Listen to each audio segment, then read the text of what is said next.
Hello again everyone, welcome to the stream. If you're watching live, thanks for dropping in. Or if you're watching this video on demand, thanks for checking out the archive. I hope you enjoy it. Be sure to subscribe to the channel and catch me the next time I stream live.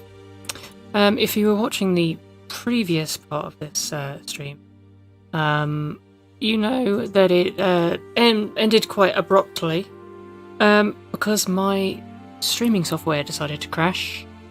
And I got kicked off. So I return.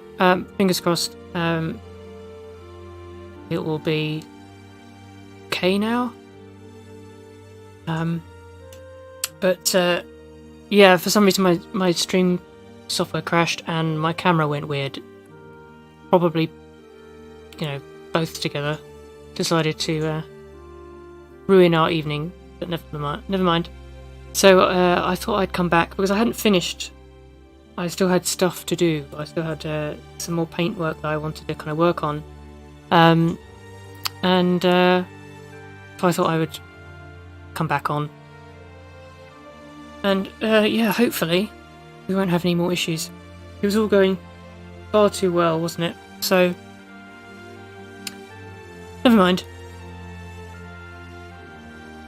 But anyway, let me just sign into chat. I think I need to do that. But yeah, just before we get started, if the stream crashes again, then you know I'm obviously having issues with my stream software. So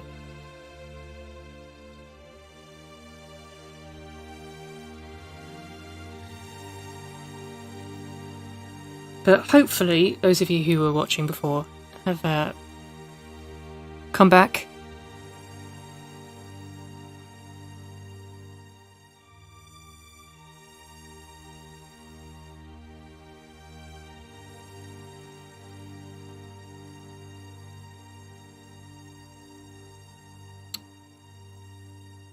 So, where were we?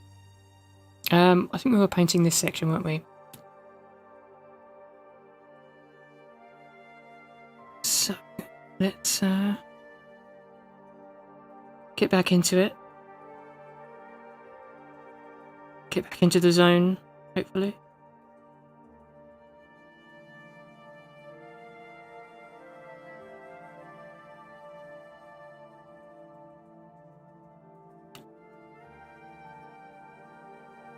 Biggest issue is the fact that when the stream crashed, I also lost the recording of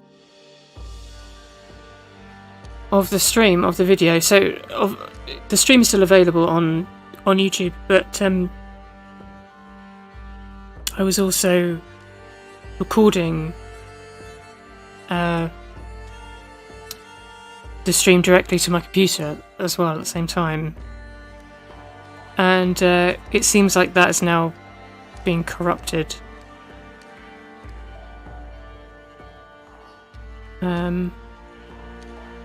Which isn't great. However, it might be salvageable.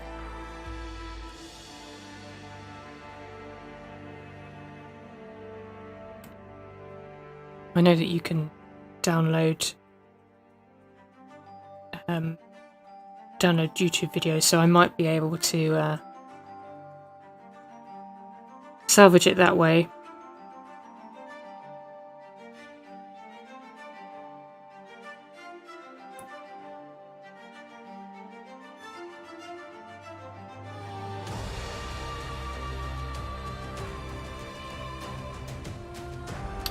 I'm listening to my Spotify playlist. Yeah, it's always a good time. Which one were you listening to?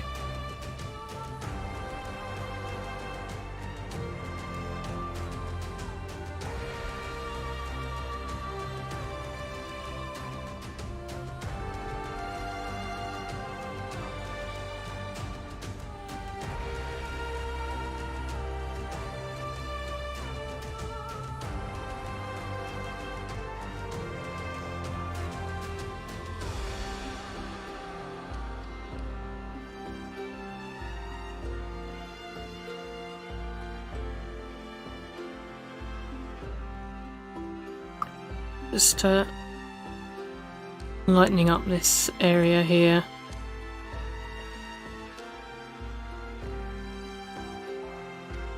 Some lighter mid-tones.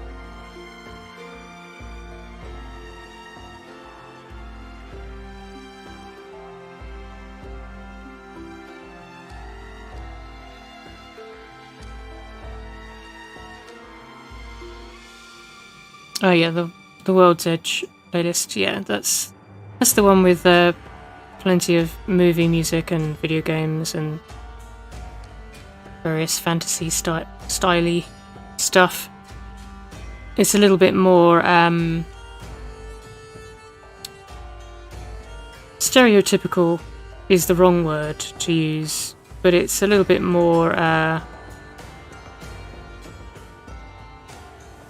it's less ambient is all I can say.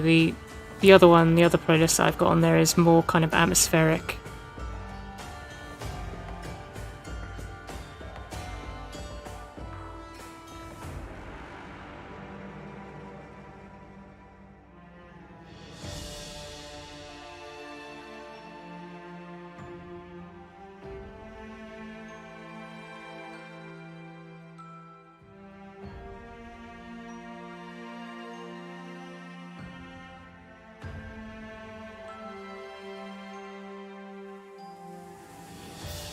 Just going to carry on building the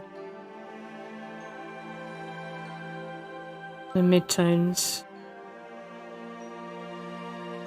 that I forgot to paint earlier.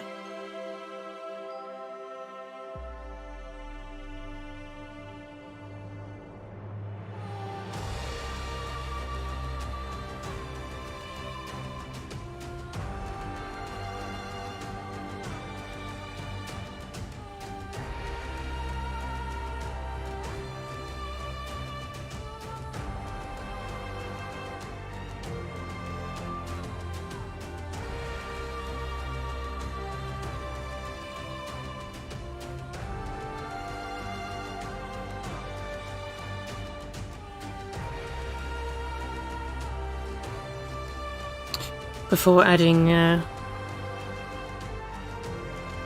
some of the highlight.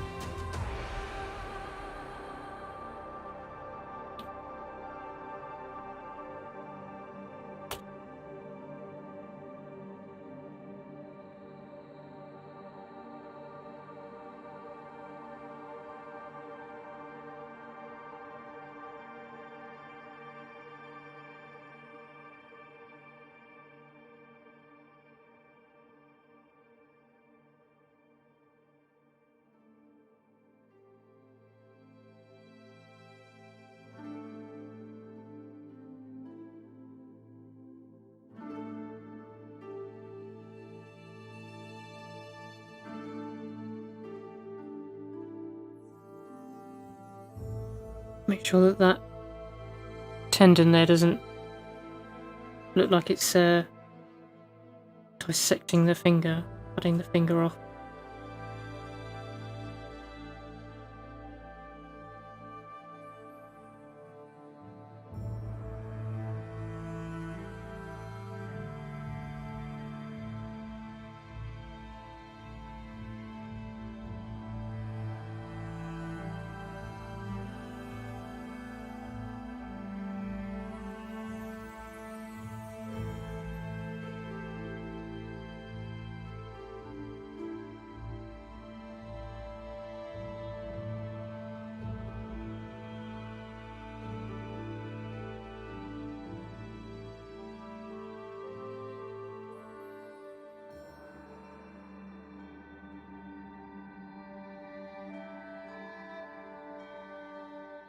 Build up some of the warmer tones around the tip of the finger.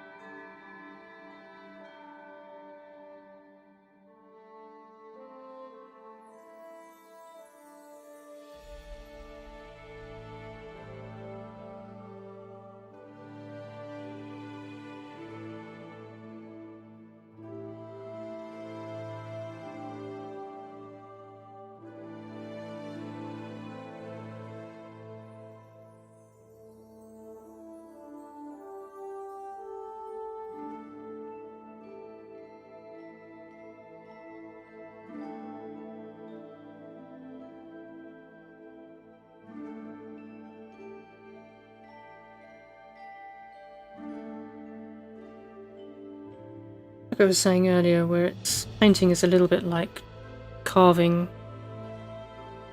or at least that's how I like to think of it. You're carving the shapes, whereas drawing is, you know, you're literally drawing the lines, obviously. Whereas with paint, you don't really do that. You don't. The aim isn't to draw lines. It's to create shapes. And you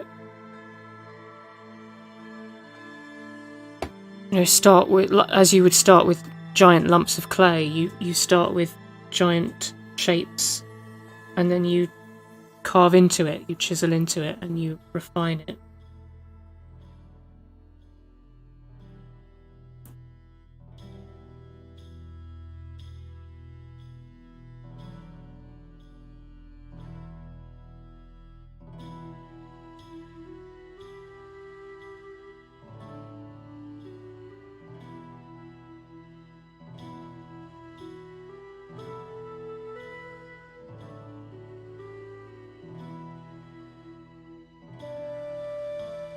Hi Jason. Thank you. Thank you very much for following. Continued support.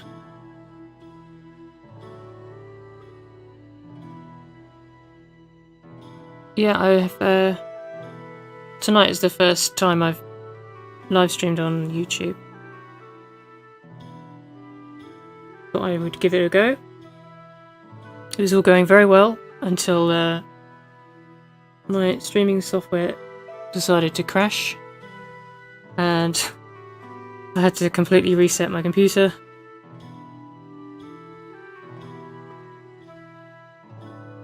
Which was annoying, obviously. Trouble is that when the streaming software crashed, it then wouldn't open again.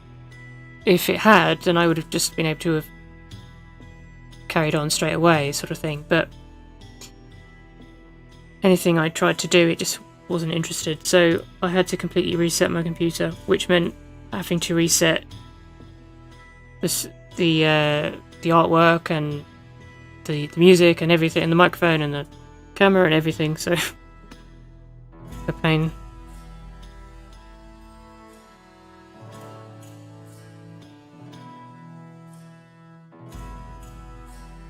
Such is the nature of streaming, I guess. There's always something that goes wrong.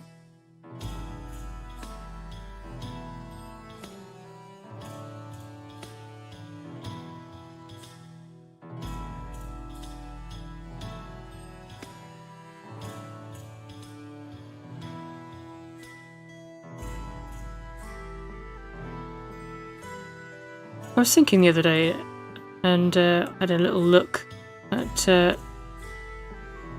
all the YouTube analytics on my channel, and I've been... What was it?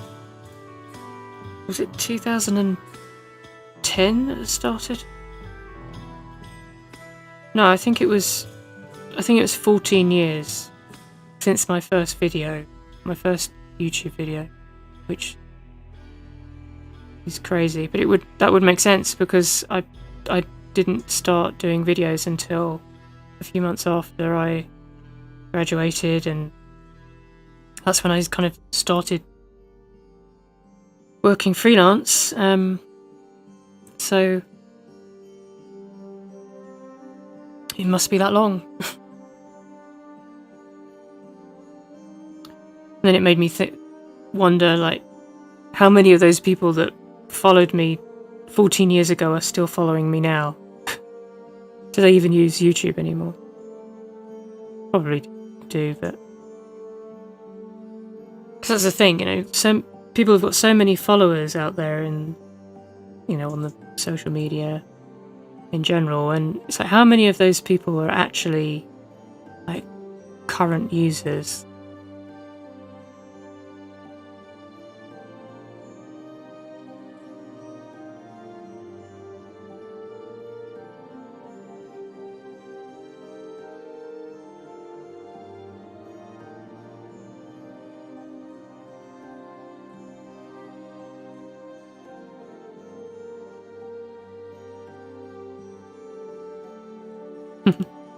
Yeah, resetting everything wasn't fun.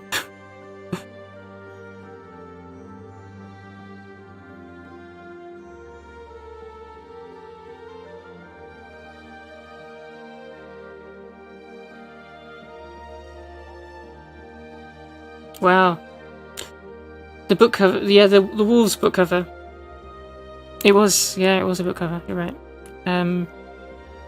That was one of my first series. I think I did that series of Wolves, and also a female figure drawing.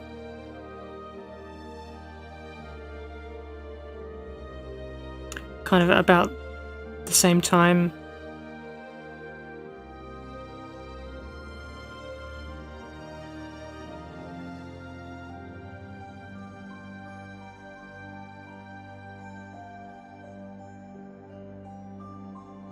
But yeah, thank you for following me that long. It's the thing, when I started out doing videos on YouTube, I just did it for fun. I thought, well, you know, this looks interesting. And I thought, well, it might help get the word out, you know, share my work in any way that I could.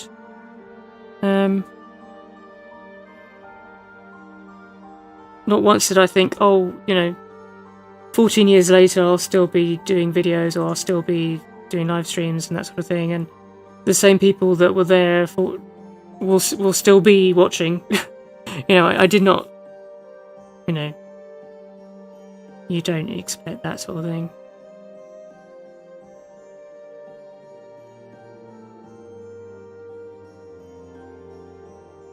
So that is amazing. Thank you very much. It's similar when I think of the games I played when I was younger that were for it was Baldur's Gate, the original Baldur's Gate on PC. And I've probably told this story before, but thinking back to the artwork that was in that game, it was pretty much that inspired me to become an illustrator and to pursue realistic painting, or semi-realistic painting, in a fantasy genre. Because when you get all of the character portraits, they used to be oil paintings, and it was the first time I'd seen realistic fantasy, or fantasy done realistically. I forget how old I was, but and to think that I'd still be inspired by that now, and still be playing the games now, and having worked with Wizards of the Coast as well. You know, I was looking up to all of those artists that were doing all of the artwork back then, and still do. You know, and then to think that then I'll be in a position where I got to work with Wizards of the Coast to do a very minor commission. It wasn't anything of that scale, but you know, to think that I was lucky enough to work with them, you know, full circle moment type thing.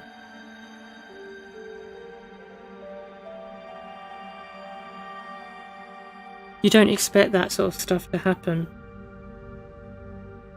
You don't dare to dream that would happen when you're, you know, 15 years old, sort of thing. You don't know what you're going to do with your life, really. You might have an idea, but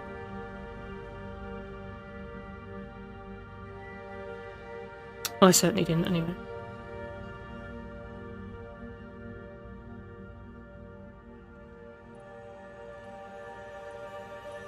But all I knew was I liked painting, I liked drawing.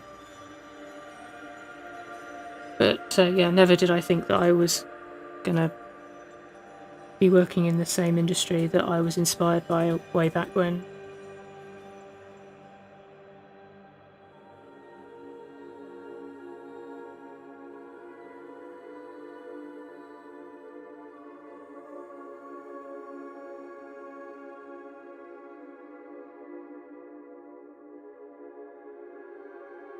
Yeah, 14 years, it does feel like it's going quickly, doesn't it?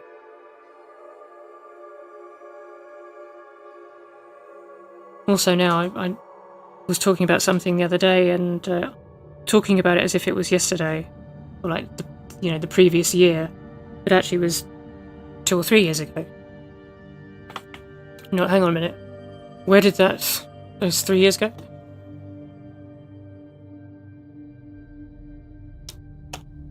Of course, COVID didn't help, did it? COVID was weird because it had this sort of concertina effect. Sometimes it felt like, it went so quickly, but then other times it felt like it was just taking forever, and, were you ever going to get out of this hellhole that we'd found ourselves in?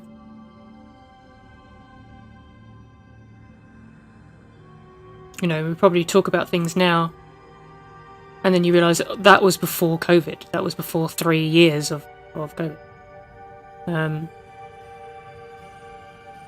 Because everything was obsessed about COVID at the time.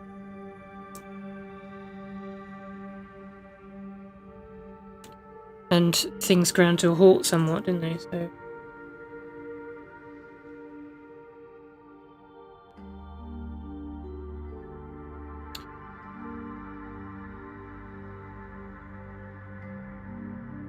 Hi, Elijah. Yeah, I did see your email. I'll get back to you on that.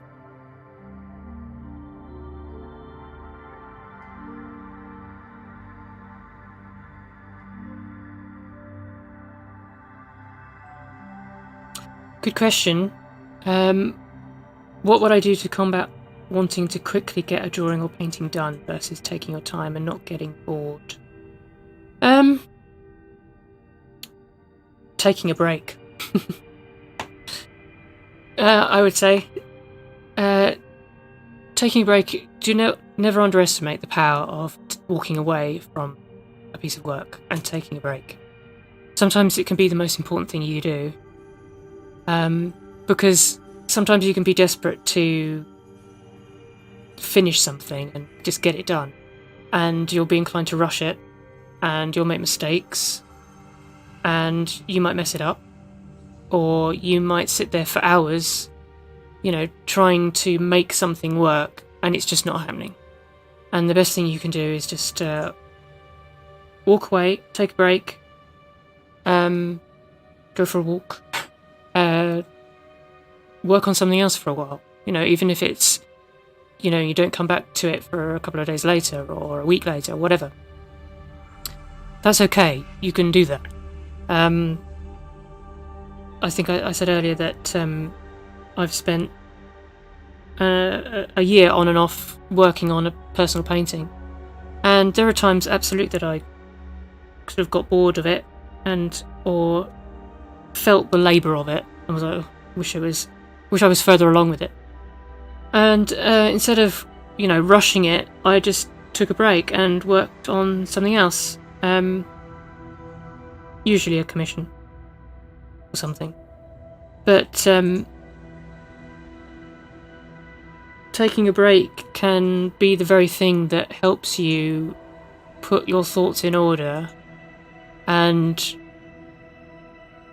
organise your ideas, and you'll come back stronger because your brain has had time to cool off and think about what you're doing. And chances are you may also find some bits of inspiration, like whilst you're taking a break for a few days or a week or whatever. You'll listen to music, you'll watch films, you'll see other artwork, you'll watch stuff on YouTube, whatever. You might find references online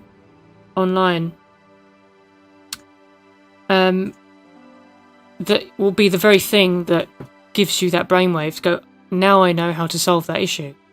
So now I know how to solve that problem that I was having. And it was all because you took a break, rather than relentlessly try to force it to happen. So if you can, because obviously if you're working on a commission, then taking a break isn't necessarily, a plausible idea. You might be up against it with a deadline or something. But if you can, take a break. And secondly, always go back to it. Otherwise you'll end up with a folder full of unfinished work. But yeah, take a break and promise yourself that you will go back to it, and make sure that you do. But don't beat yourself up about it. Don't feel like you've failed or, whatever. You haven't. You just needed to take a break. You just need to take a breath and give yourself time to refresh. And I guarantee you'll come back to it, and the work will be so much better for it. Because you'll be much more into sitting down and taking your time and getting it done and letting it progress at its own pace.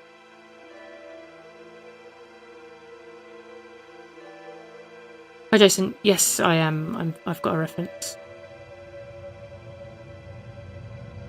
But I'm kind of veering off a bit. I'm not being exact in the way that I'm painting. I'm using it as inspiration, but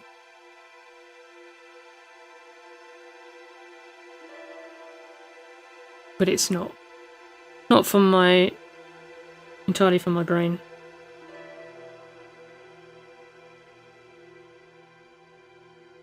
That's why you can see me looking down. I'm looking at the reference and I'm looking at the artwork.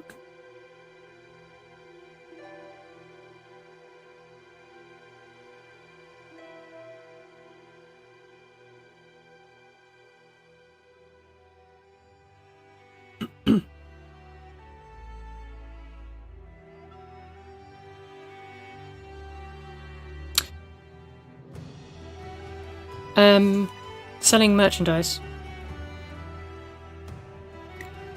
Custom prints. I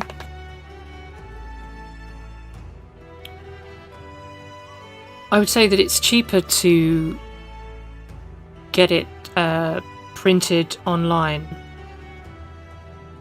than it is to try and print them yourself.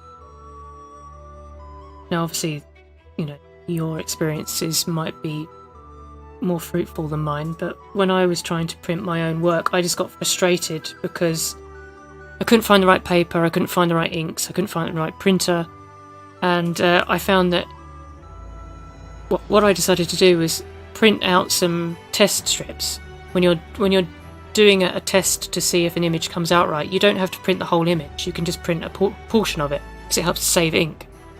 And what I did was, I don't think I've got them now. Actually, I might do. Somewhere.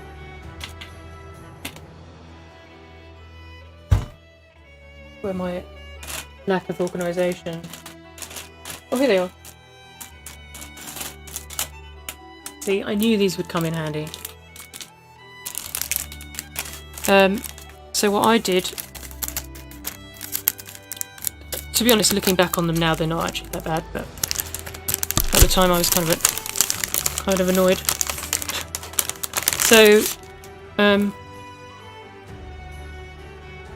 what you can do is, these are all like little tester things, so these all came from a A4 piece of paper, and give me a second, and I printed them out so you can get like the same picture. So it's the same picture, which you won't be able to see because it won't focus. But each one is like this one's slightly brighter and has more contrast. This one has slightly the saturation is increased, so you can kind of test, tweak adjustments and then print them out on the same piece of paper, and you'll get like a test sheet of the same image, and you've got them all right next to each other, and you can then decide which one you like best. And you might not be able to see that, but at the bottom I've written the changes that I made to each one of them, so I know what settings each one was. And I put 2 crosses on this one. These ones have got red crosses on them because I didn't like them. This one has got a green tick on it, so obviously I liked this one. However, I've noticed the ink has faded. So these are probably a couple of years old now. And I know for a fact that the ink has faded in these. So my point is, and they've been in a drawer, not in the sunlight. I've had artwork that I've printed out like this and tested them and left them out in the sun, just kept them around for a while, and discovered that they would fade. They'd look great at the time, but then the ink would fade. And that's either some more there. Whether that was to do with the paper, whether it's to do with the ink, probably the ink, because I wasn't using like legit ink cartridges. I was using ones that I bought, refilled or whatever. They weren't sort of official ink, so it was probably the ink that went wrong. But the point is that if I'd done all of that and sold it, then someone somewhere would have ended up with a print that is now faded, which I don't like. So I decided that actually maybe it would be best to get stuff printed professionally, using a print company, obviously, that would use archival inks and archival paper and all that, so they would last. Because I really don't like the idea of printing all of this work out myself on quality paper and saying, buy a quality print, it's going to be amazing, you'll love it, spend your money, only for that print to fade after a couple of years, and someone's stuck with a print that's, oh, that's rubbish now, and I spent good money on it. It's not good for business. So I would say find an online printer company that will do it for you, that can guarantee that your work will last. This stuff decent printing should last about 80 to 100 years if it's done properly. So and it's not that expensive. Whilst printing your own work can have a certain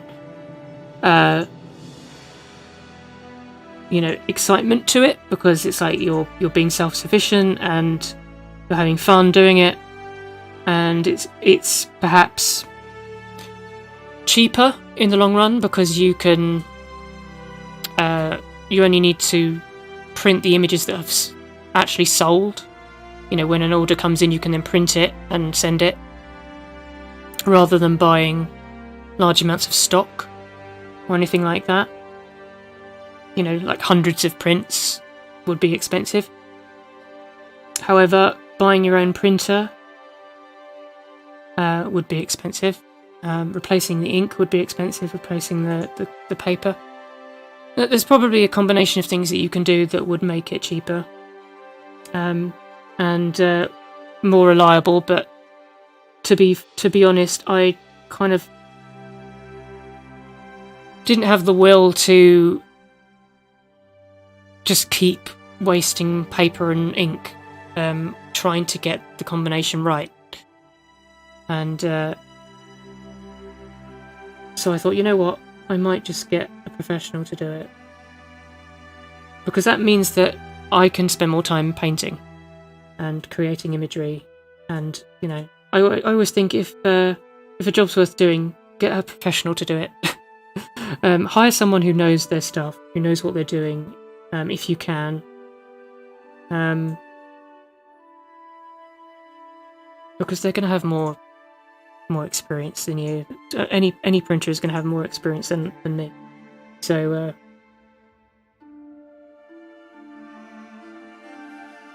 also, another thing, look into drop shipping, which you may have heard of.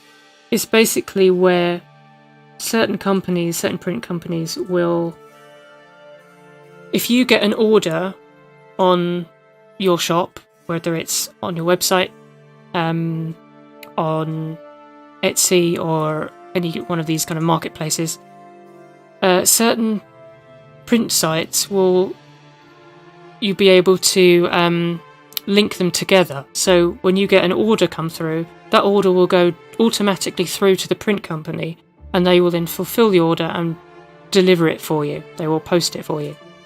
So you don't actually have to do anything. Which, for someone who's starting out, is very beneficial, because it means that you don't have to spend out on stock at all. And you can keep the price down and really, you know, sort of start to, you know, make baby steps in building, you know, a collection of prints and that sort of thing. What I like to do is have a mixture of both. So, for example, I would have cheaper prints fulfilled automatically through drop shipping, but have the same prints sent to me, and then I could sign them, or, you know, frame them, or make them custom in some way, and then I can sell those as well. So I would have a cheaper unsigned version that has a faster turnaround, and a more collector's edition signed, you know, fancy custom collection that takes a little bit longer to fulfill because I have to do all the manual work to do it. And that can be a good balance of both. But if you're interested in any more advice, look up, I think he's called Inkwell on YouTube. He's got a lot of advice about merchandise and conventions and all that stuff. He's an artist himself. He sells on Etsy, and he discloses all of kind of the information, all of the gory details, which is obviously very useful. I've found it very useful listening to his stuff. So yeah, and that's Inkwell. So have a look for him and listen to what he's got to say. But hopefully that was useful. It's not an exact science. Things will work for you that don't work for me, and vice versa. So, but look for ways that you can keep it cheap, but not skimp on quality.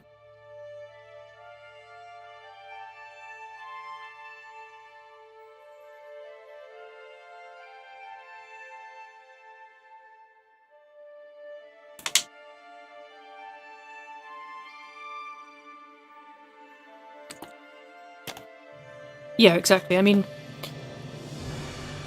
whether a print necessarily needs to last 100 years is debatable, I would say. But it certainly needs to last longer than a few weeks to a few months, you know?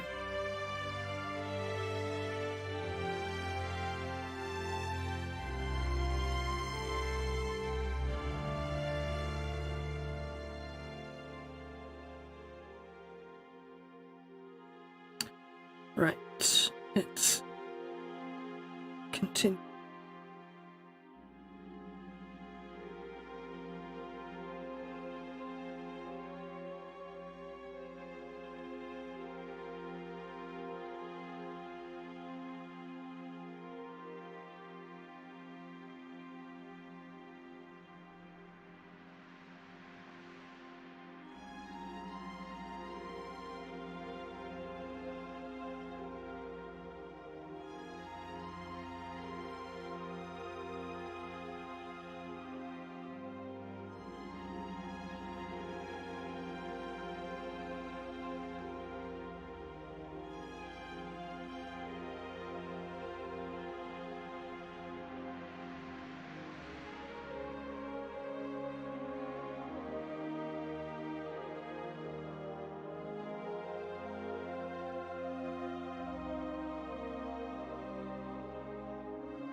Finally starting to build up some of the light on these hands. Been waiting patiently.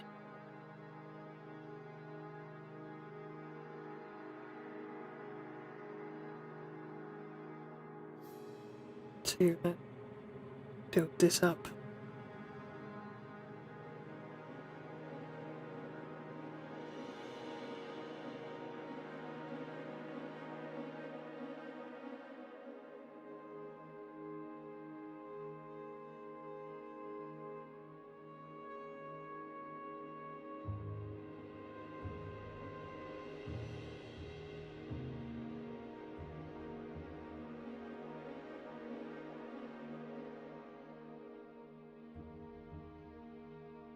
This isn't so dark there, it's a little bit lighter than that.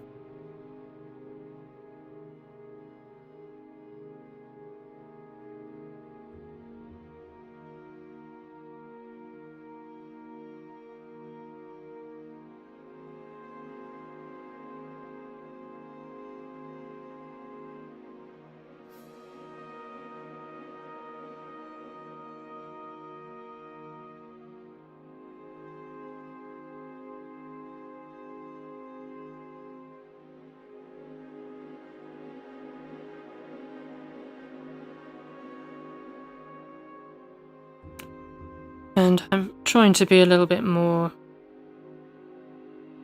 brushy and blocky.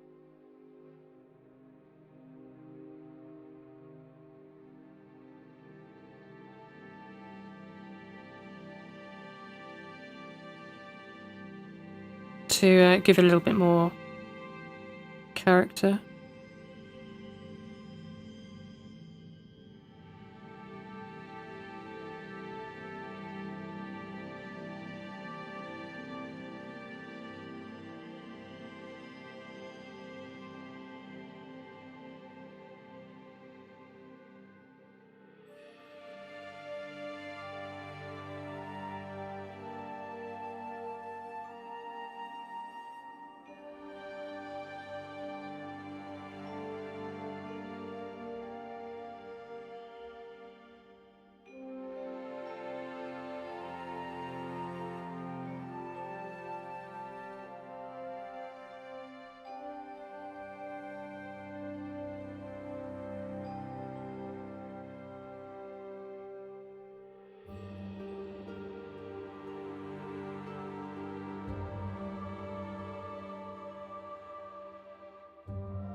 I think my main issue with brush packs that I've tried before is that whenever I tried to be painterly and brushy with them, they would just look lacking in some way. They wouldn't have the bristles or the texture. A lot of brush packs tend to have texture that is too small. Sorry, is too low resolution, I find, or at least for what I was wanting them for. They were just too resolution, and they were blurry. And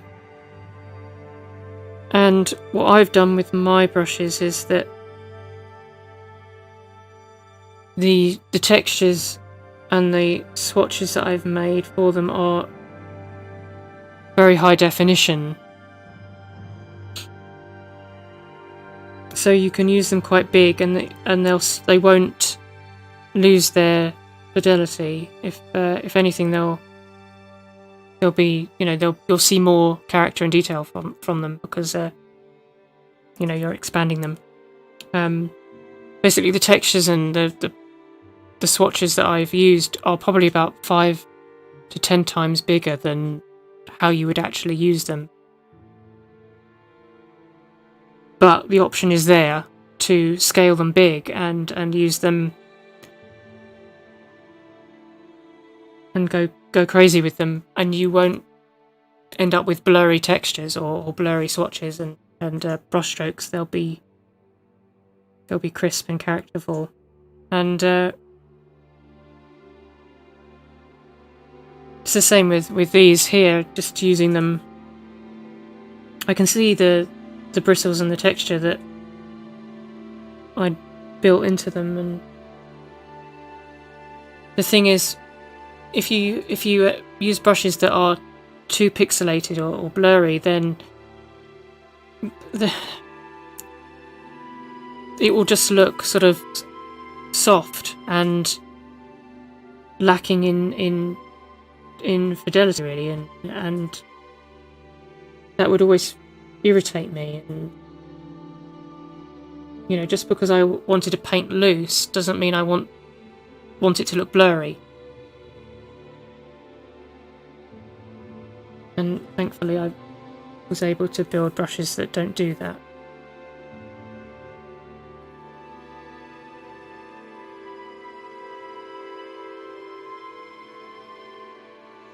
So my point being, you could zoom in and still get quite a lot of detail, which you will when I do actually zoom in closer. I will go all the way to 100%. Maybe not tonight, but I will zoom in much closer and you'll be able to see. I might do it now, actually. Let me see if I can do this. Here we are. Right. So my light gone off. Why's my light gone off? Go sitting here in pitch black. Never mind. There's one thing after another. So can you see the texture, the canvas texture? You can see like here. So even when you zoom in close, you can still see the bristles and the texture. And these brushes can go a lot bigger, actually. And there's these are all brushes as well that are in my brush pack, and you can see that they're super detailed, and the canvas texture there as well. Some more there.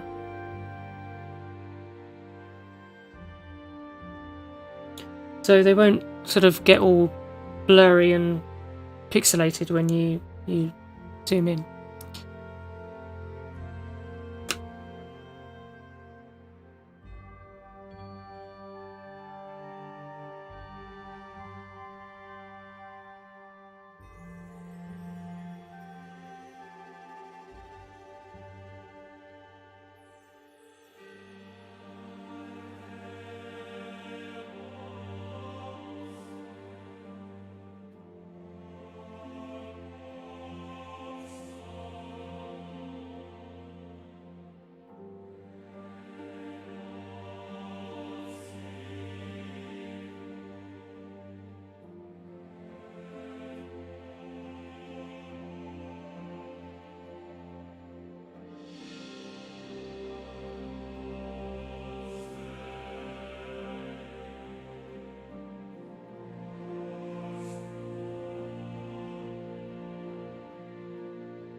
Right, let's I'll just do, let's do that bit there.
Just realised that the midtones came further down.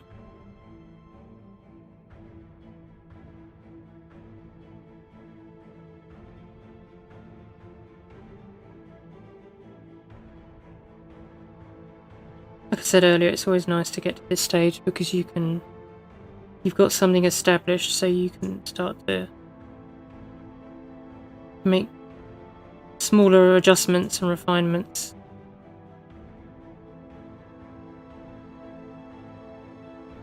And correct anatomy mistake.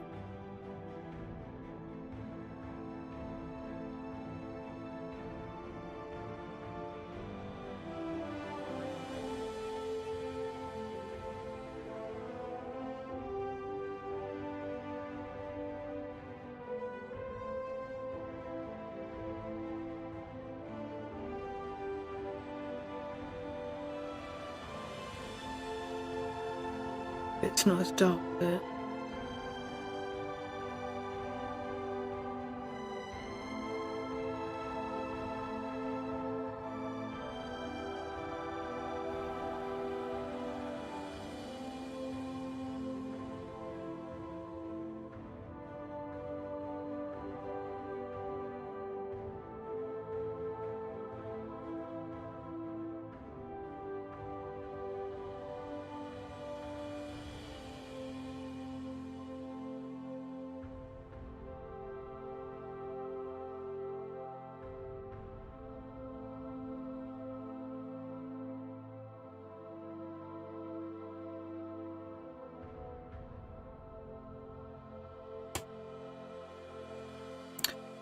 Right. Keep meaning to do this bit, but then getting distracted by other things.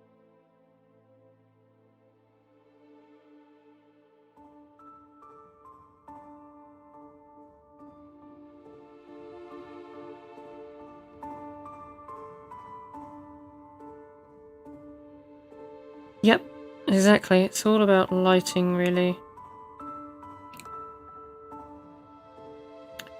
You can see that it's still quite blocky, really. But as you sort of nail down the correct colours and tone, get the lighting in the right place, it really starts to look more realistic, despite the brush strokes being fairly loose, really.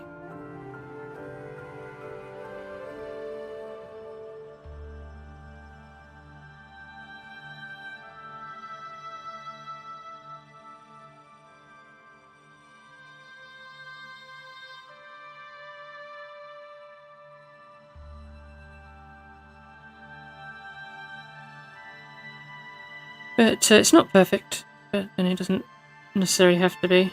But I will be working on this again. I'll do another stream. of some more sort of close-up details and finishing touches sort of thing.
Too yellow, needs to be orange.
You think back to the dark, dingy, muddy sort of shadows that we had earlier.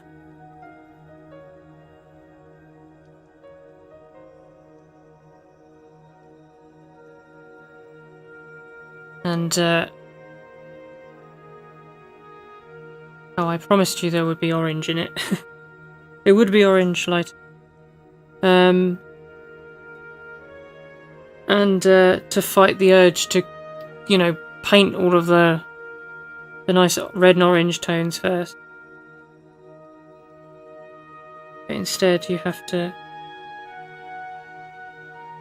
paint the darker tones first. Then get to the juicy stuff later.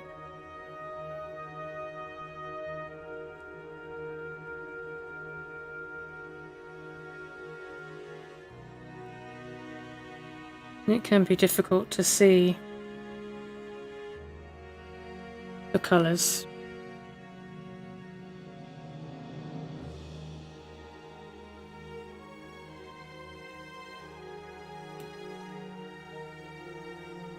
But you just have to keep looking at it. And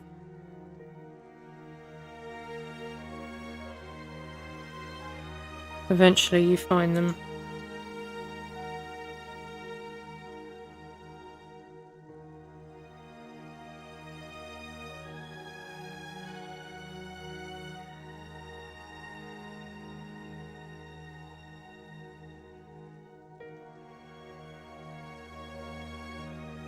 These little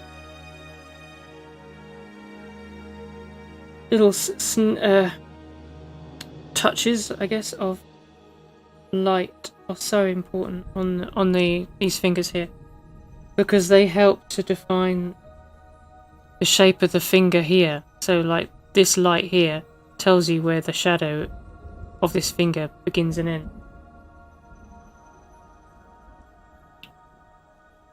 If that were a dark, then these two fingers would blend together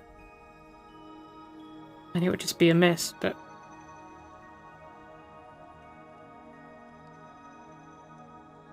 and the same here as well with this one.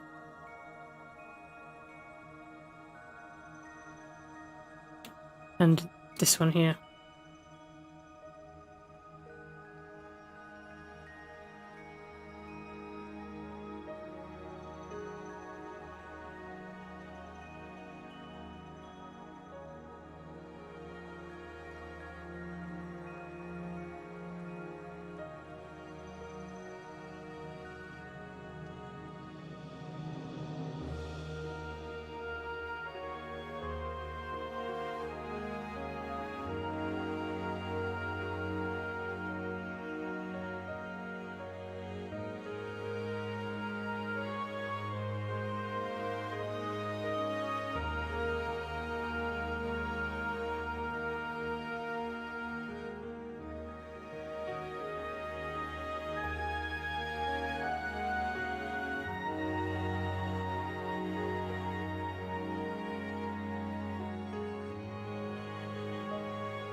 Oh, the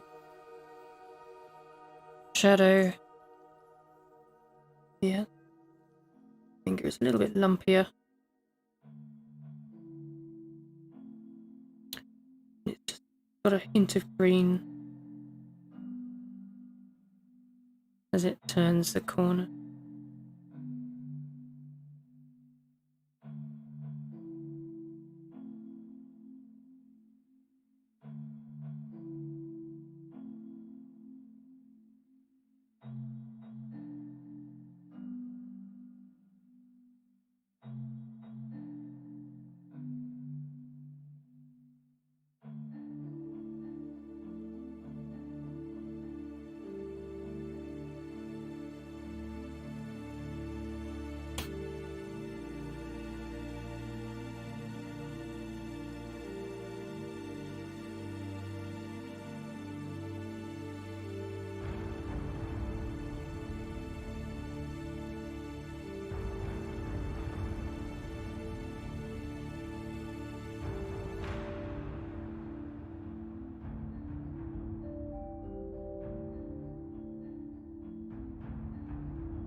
This section here will be mainly reserved for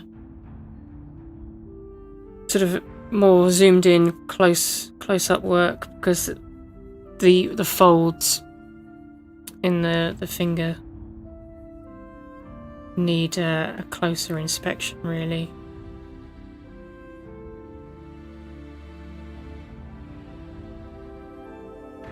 But I'm not going to do that yet.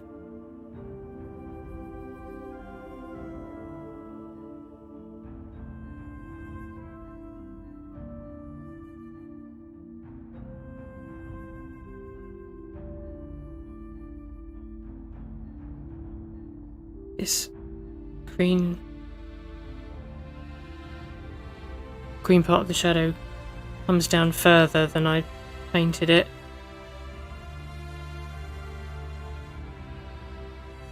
It's that part of the meat of the hand is thicker there. I forget what it's called. Technical term.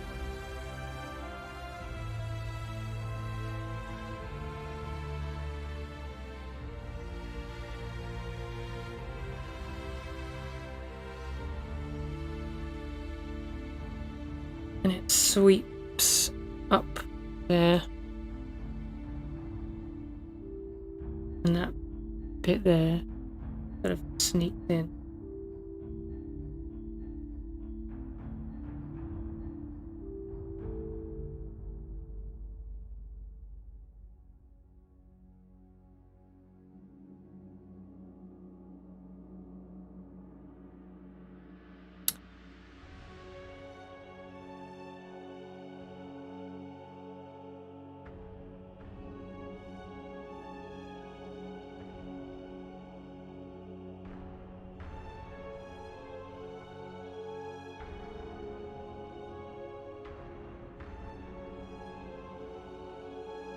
This is more pink up here that I've painted a little bit too blue.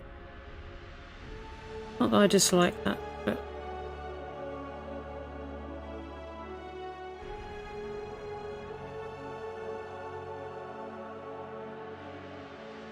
quite like the blue tone here. That's really nice because it really cuts the wrinkles there.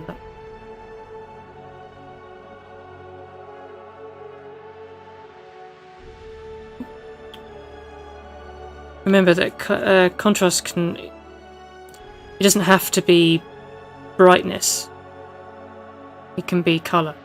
You can have contrast between colours. You know, you don't have to make something... In order to make something stand out, you don't have to make it darker or brighter. You can just change the hue slightly. Or the saturation, or both.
A bit brighter.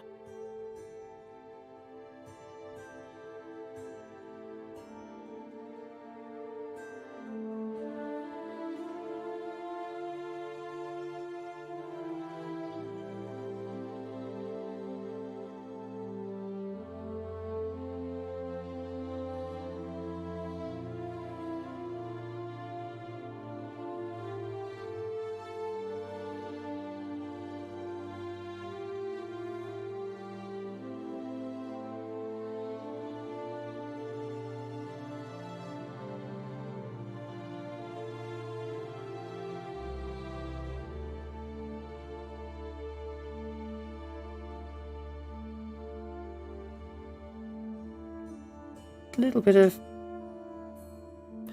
bounced ambient light that is just catching the underside of the hand.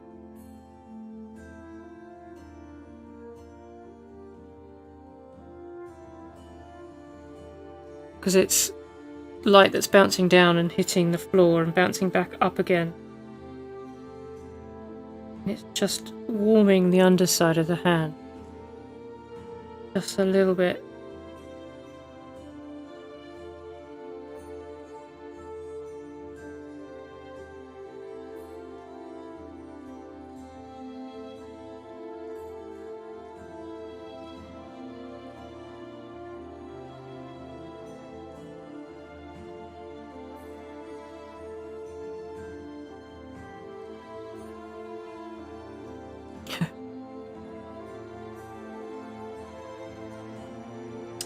Are my brushes updated? Yes, they are. They're on my website.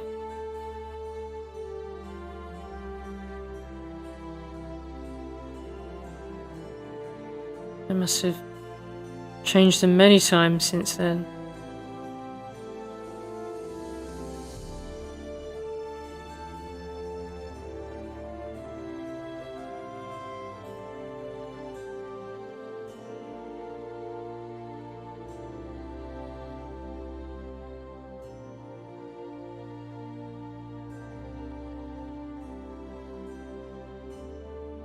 Yellow warm light just hitting the underside of these fingers as well.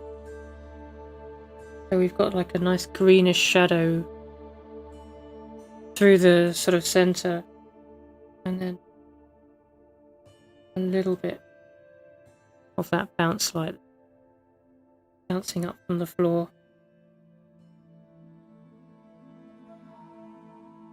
Again, on the underside of that finger.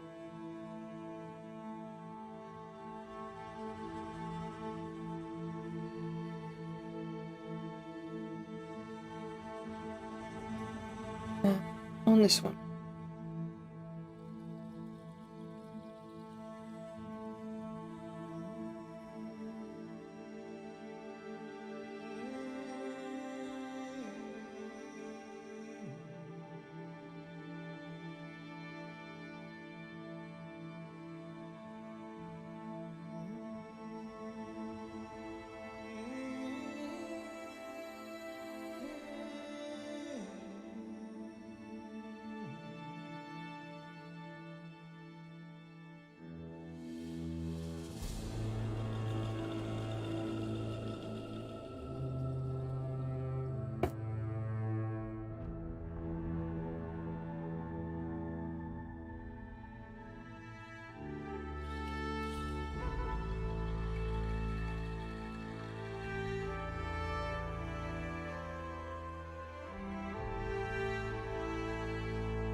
If anyone's got any other questions, do let me know.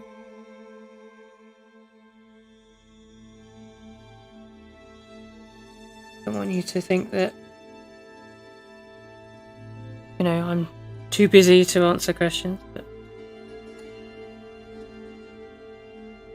if you'd rather chill and quietly, that's fine too.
Oh, did you take a break from painting?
The current commission I'm doing is, I would say, a dream commission.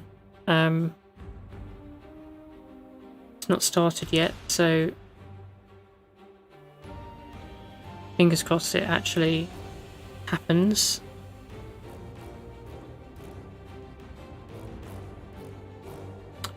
Which I can't tell you about. Sorry.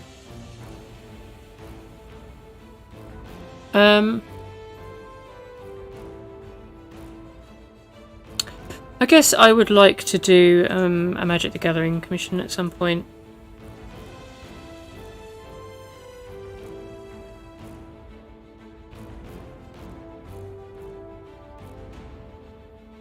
Mainly because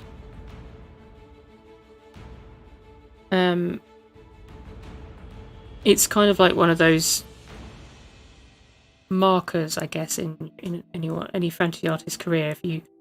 If you get to do a Magic the Gathering card or commission, then it's a certain accolade, basically. You can put on your website that you're a magic artist now, that sort of thing, and there's a certain draw to that. But I don't play the game, though. I have played some of the online stuff, though. But I don't really play Magic the Gathering. But I do know a lot of people that do, so it'd be kind of cool to have one of my cards pop up in their deck or something. That would be quite fun if that ever happens. But I think maybe also doing some more Wizard of the Coast stuff, which obviously is the other IP of Magic and Dungeons and Dragons is the same company. It's both Wizards. So and I have worked with D&D before, so it's not beyond the forgotten realms of believability. But I would be able to get a commission by them. But there's so many artists that, you know, are going for those types of jobs that, you know, there's a lot of competition, I guess. And you also have to apply for them, really.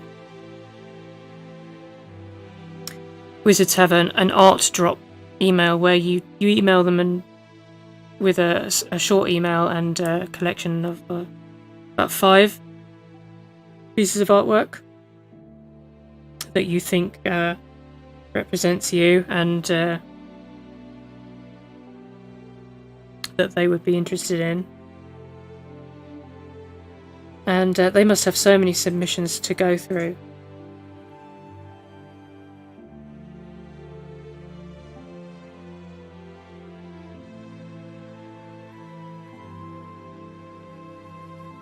But I haven't submitted anything to them in a long time.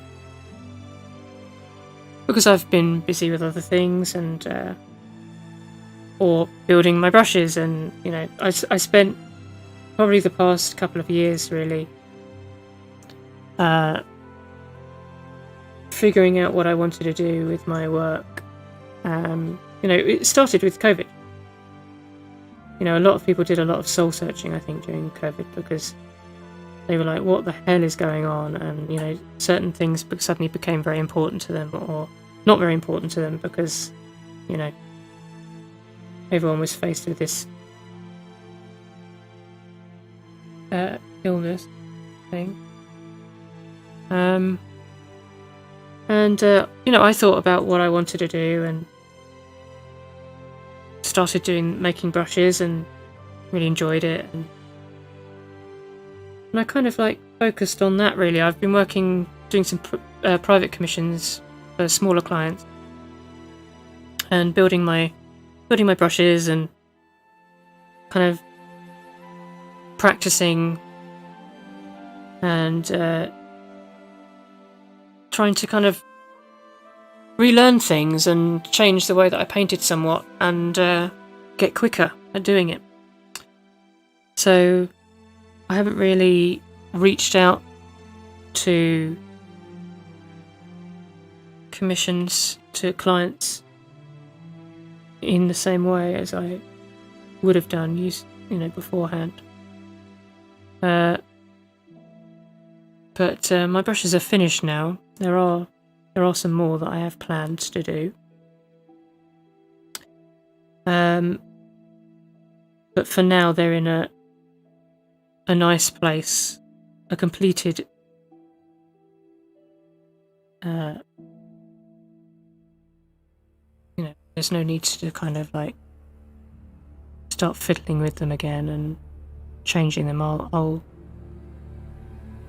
come up with some new ideas and I'll add some more in time, but not imminently.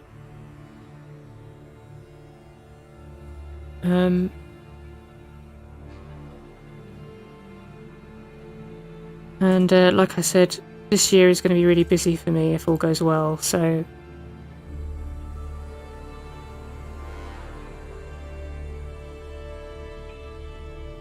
but saying that, you know, the work that I'm due to do this year is very much, you know, my thing. So, you know, it means that maybe some of that work will be useful at attracting other clients, sending to other clients and getting some work, maybe for Magic the Gathering, or Wizards in general. Warhammer would be fun as well. I didn't work directly with Games Workshop in the past, but I have created artwork for them through another company, and it was all right. The working with them was fine, but the artwork was all right. It was very early. Excuse me. It was very early in my career, actually. So it's crazy how I got like Games Workshop and D&D within the first like 4 or 5 years of my career. And then I kind of like started doing other things. But I'd like to work with them again because I think my artwork is so much better than it was when I worked with them before. And I've also got a better idea of how things work now as well. So just a better handle on everything, really. I didn't really know what I was doing back in the day, and kind of winging it. But now I've got it kind of figured out more now, so it would be fun to work with Games Workshop again. Directly this time. But I don't know whether my style would be applicable to them or not. You know, this is the thing, you might absolutely love a client and really want to work with them, but if your art style it doesn't kind of suit their product, then they can't hire you, or they're not really going to hire you.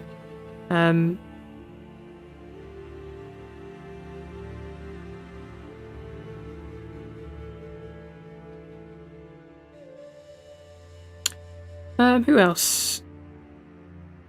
It might be fun to work on some Diablo artwork. Because I love that dark, gothic, slightly metal, aesthetic. That would be fun.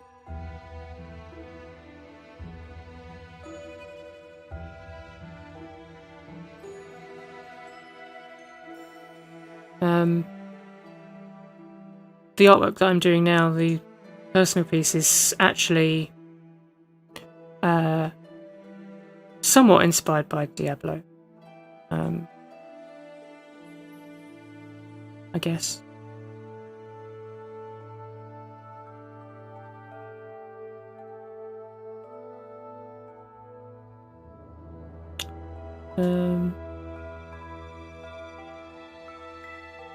But I think really the dream is to just create personal work from my own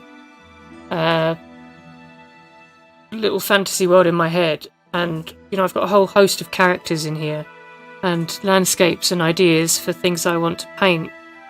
And I want to be able to do that. And the trouble is it takes time to do that. And you've got to pay the bills in the meantime, so you have to take on commissions. And unfortunately I don't have anywhere near enough support on Patreon or anything like that to be able to justify, or be able to afford to take the time to do personal work all the time. But if I could build my little world, my own IP, and have people fall in love with it, and buy prints of it, and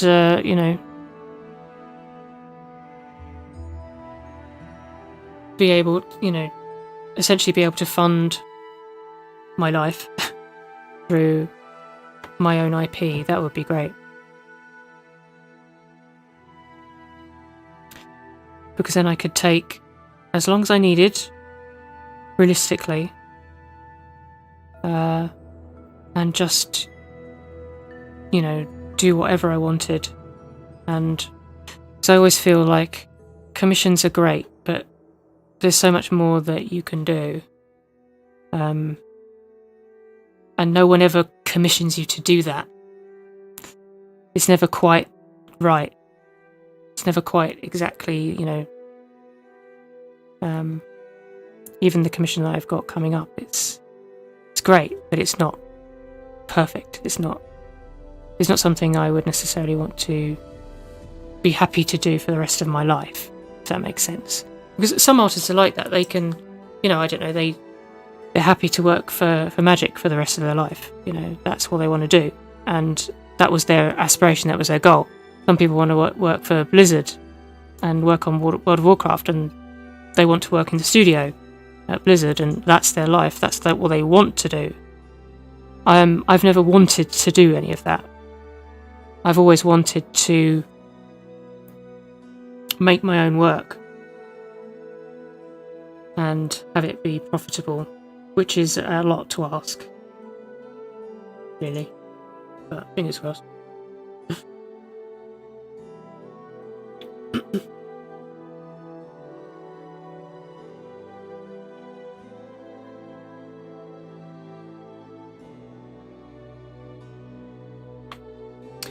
Yeah, Magic the Gathering is a huge thing, really.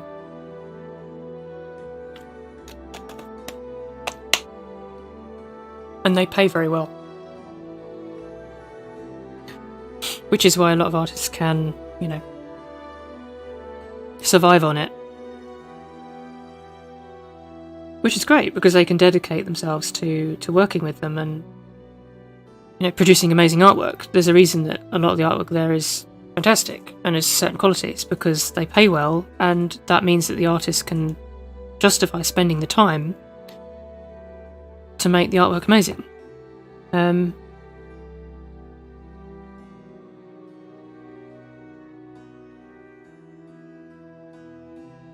Of course, if every company now decides to switch to AI, there's a little bit of a problem there, isn't there?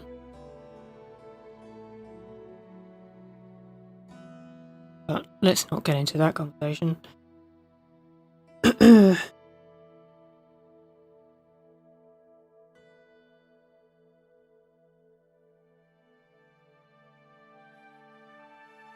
Ooh.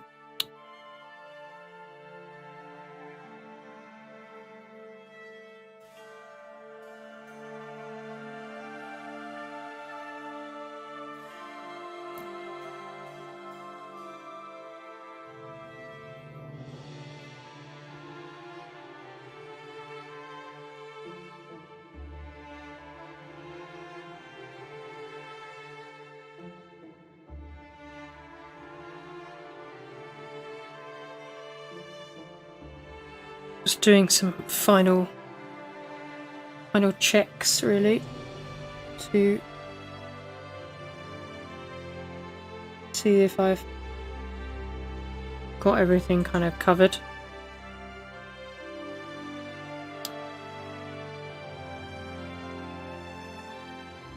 Or moving on to the next stage, really.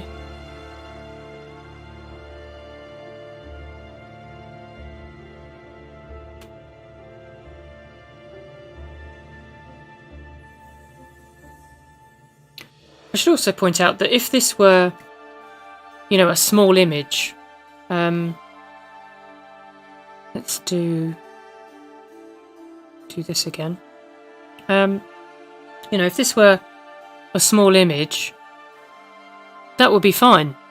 There would be no need to refine that anymore.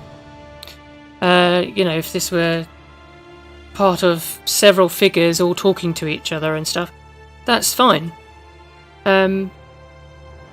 Whereas my brain in the past would have refined the hell out of it and made it super detailed, for no reason, basically, because no one's going to see it.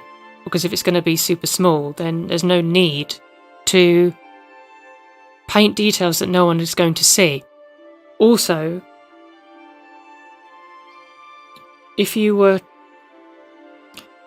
to paint all of those details and make changes and everything based on seeing something super close up, then those changes are not necessarily going to read that well when you zoom out like this. And they might make it look worse. So you have to paint for the dimensions or the viewpoint that it's going to be seen at. So,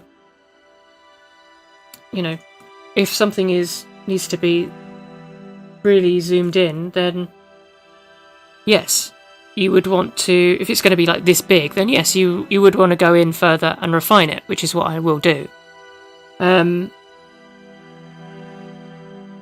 But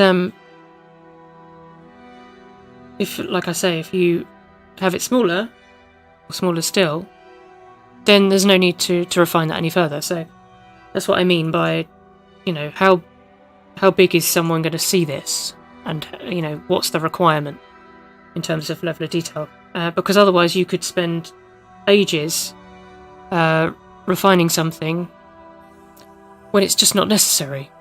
So you have to kind of check yourself and make sure that you're doing what is appropriate for the scale and and the requirements that have been asked of you, or that you've put upon yourself. So, I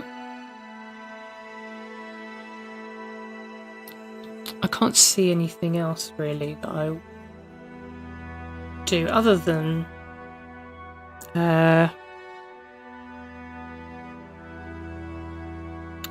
just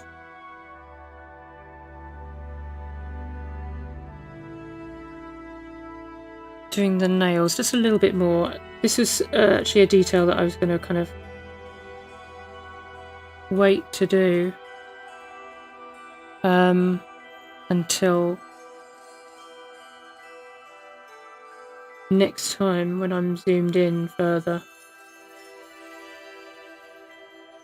But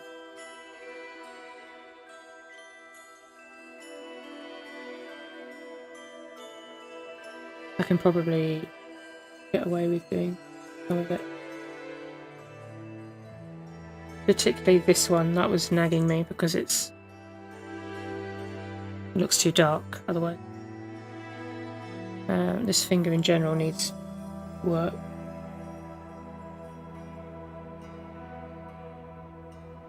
But again, it's not necessary to do it now.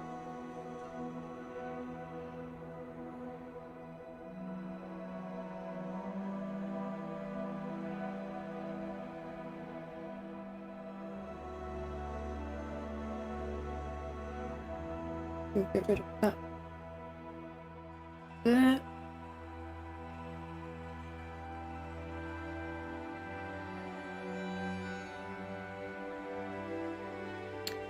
And we'll just put a little bit of warmth on the tip of the finger that I'd miss.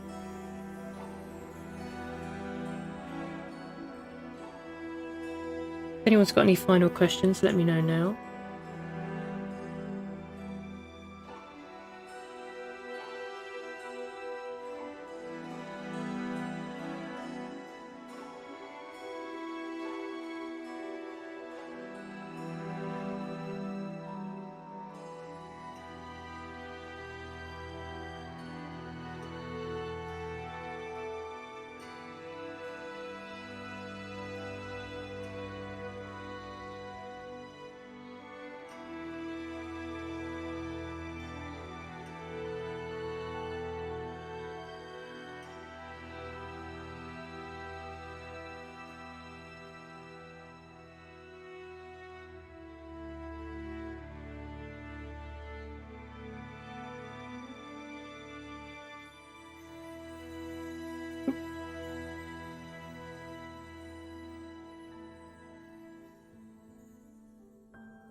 So this there, that nail there.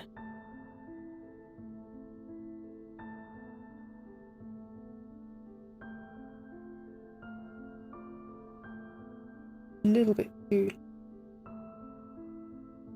and a bit thick. That down.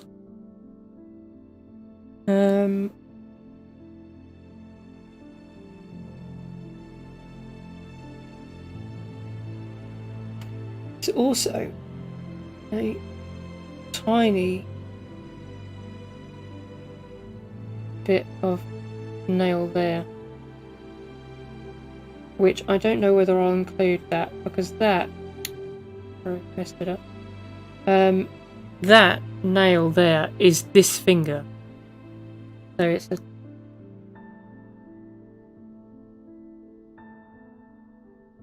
it's definitely something that I will revisit in the next stream and just kind of figure out what I want to do with that. Because if it looks weird, if it makes the nail of this finger look strange, then I'll just get rid of it.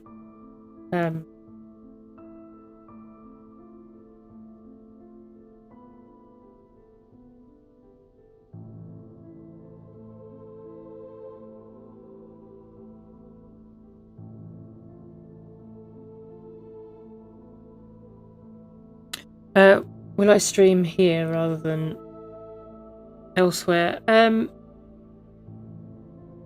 It depends, really. It depends how popular my YouTube streams are, versus anything else, really. I've enjoyed it. So, and I feel like I've got a handle on the way that it works here and how to, you know, set up the stream. And I like the way that you can schedule streams here on YouTube. I know you can do scheduling somewhere elsewhere, but, you know, just being able to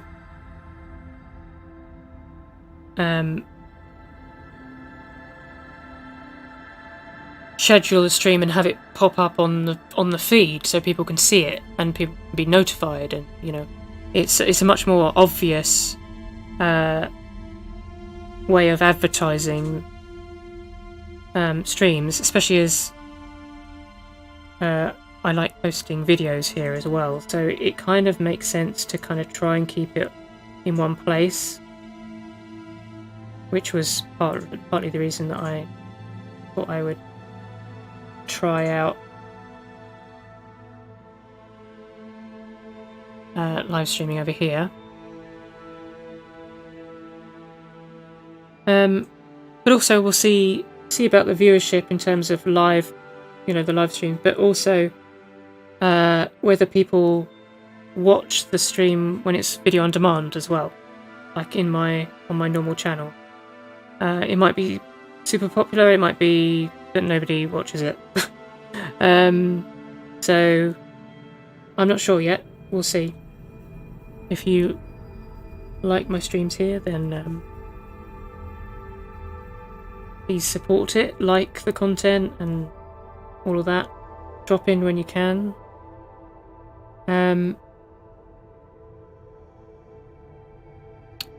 Also, if you want more streams in general, then please consider supporting me on Patreon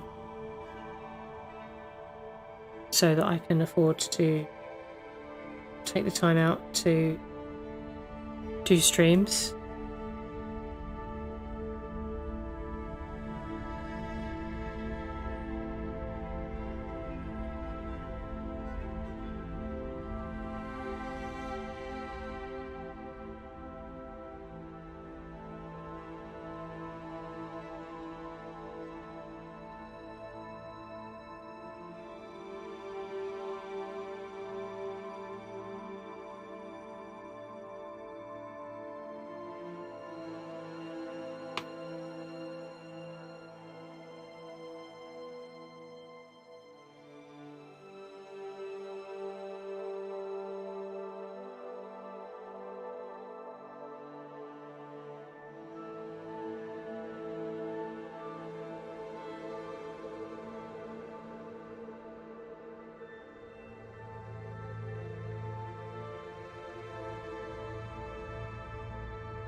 Little highlight there on the finger. I was gonna try and paint, but I think I might leave that for the detail stage. Oh, I will just tidy up this bit here. This should be much brighter there. And yellow.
Oh yeah.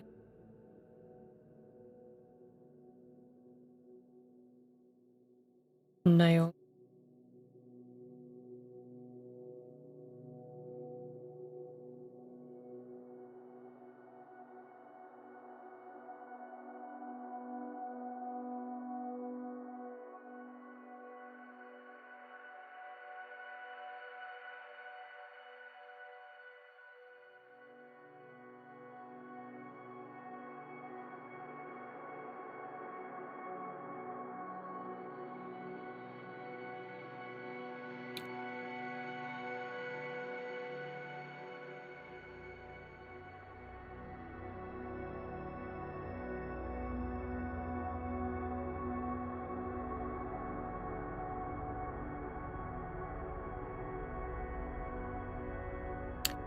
Probably some work I could do there, actually. Damn it.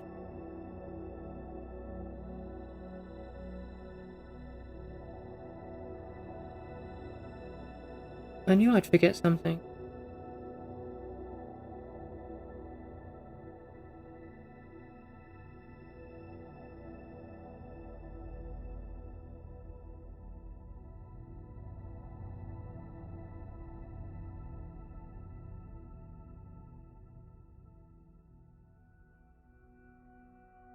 It's funny how you kind of can completely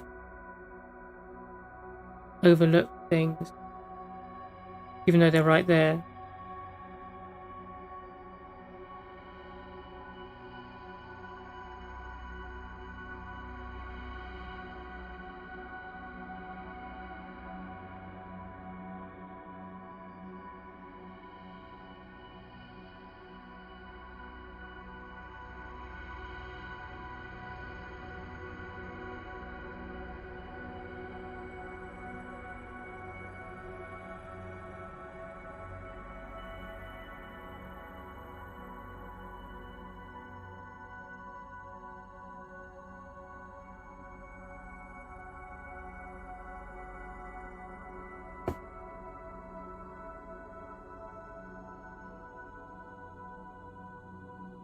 Just that subsurface scattering that's just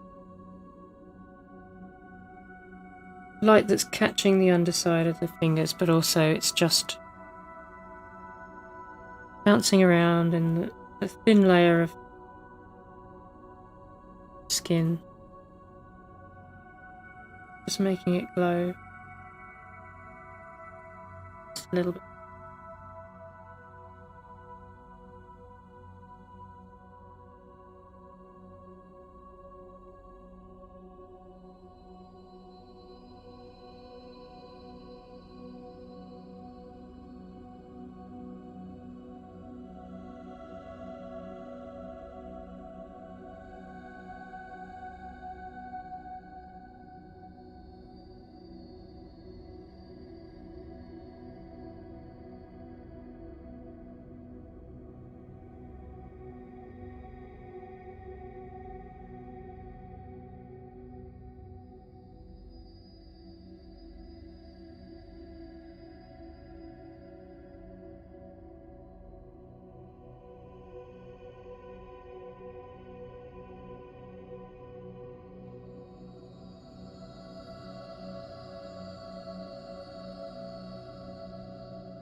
Right, okay. That is everything that I wanted to do tonight, and probably a little bit more, actually.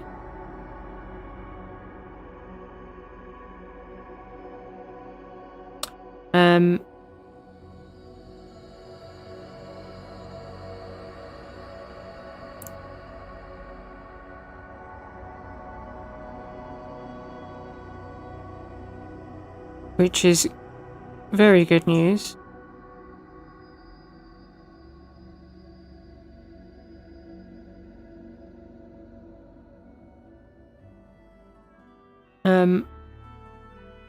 There is more work to do. For the final sort of detailing, that kind of stuff. The wrinkles in the fingers, the knuckles, refining, just everything really. Just all the things need to be done. The nails as well, they need to be refined. But all the sort of like small details that I didn't want to kind of get sort of wrapped up in tonight, because once I start, you don't really know where to stop, really. He says as he continues.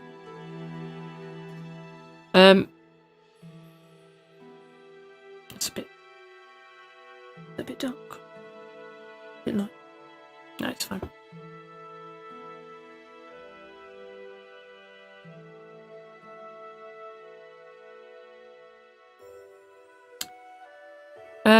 Yeah, so let me just save my work. Do paint stick. So I do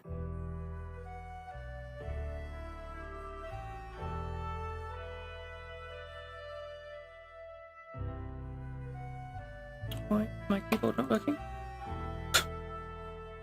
What's going wrong? Okay, my keyboard's decided to just not work. Great. It was assigned to call it a night when everything starts to just not work. So if I were to do that, there you are. Oop. Why are you doing weird things? Stop it. Sorry, my computer is being weird. Sometimes it gets a bit tired, let's say. So yeah, this is the sketch that we started with at the beginning of the night, which was 5 hours ago. And then we blocked in with some very sort of soft paintwork, and then we refined the lighting. As you can see, look at the difference that once you start adding those oranges to it. So once again, there's the sketch, and there's the block in all the colours, starting to refine the light. And in the next stream, which I'm not sure when that will be, probably, I don't know, it might be sometime this week. It depends how busy I am with other things, but it might be sometime this week, or it might be probably not the weekend, because there's a family birthday at some point. So, but yeah, I might stream in another few days just to kind of finish it off, get it done.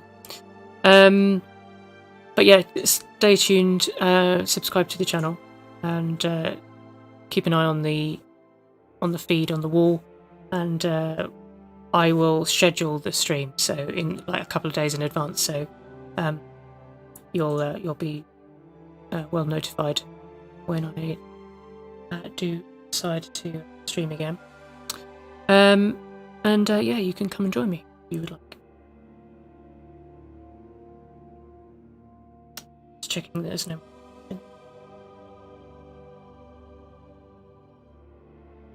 Yeah, no, thank you very much, everyone. Yeah, thank you for watching. If you enjoyed and want to see more, then yeah, like I say, subscribe to the channel, and you'll be notified. And yeah, please consider supporting me on Patreon if you can. It means that I can see stream and afford to do it, sort of thing. So if you enjoy it and want to see more, then please consider that. For more artwork, commission information, art prints and digital brushes, visit my website. And follow me on social media. I'm now on Threads as well as Instagram and Twitter. I don't normally use Twitter very much. I tend to use Instagram and Threads more. All the links for all of that stuff is in the description. So you'll be able to find all of that there. And thank you very much for keeping me company. I'm sorry that there was an issue with my streaming software and it decided to crash halfway through. Not ideal, but never mind. I managed to get it working again. So thank you for sticking around and dropping in again and watching me for the second half. And enjoy the rest of your morning, afternoon, or evening, depending on where you are in the world. And I hope to see you again next time. Sometime this week. If not then it'll be next week sometime. So until then, take care. Thank you again very much. See you later. Bye.